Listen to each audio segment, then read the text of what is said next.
সে নির্মমভাবে হিন্দুদের উপর অত্যাচারের বিরুদ্ধে ও চিন্ময় মহাপ্রভুর নিঃশর্ত মুক্তির দাবিতে আজ শ্যামনগর পিঙ্কল মোড়ে বঙ্গীয় হিন্দু রক্ষা কমিটির তরফ থেকে এক প্রতিবাদ সভা ও মানববন্ধনের আয়োজন করা হয়েছিল।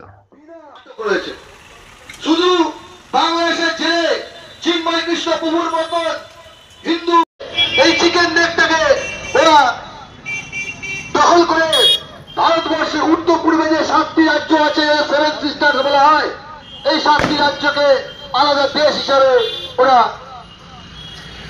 বিশ্বে তুলে ধরবে।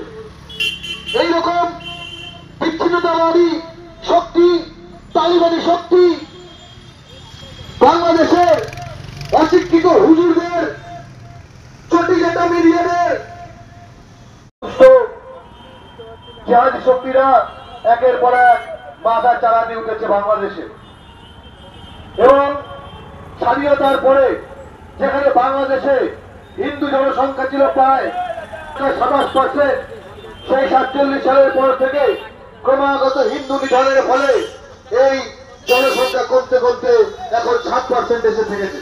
সম্পত্তি লুট করার মাধ্যমে, হিন্দু মা বোনেদের গণধর্ষণের মাধ্যমে, তালিবানি ফতোয়া জারি করার মাধ্যমে বাংলাদেশে ইউনূস সরকার এক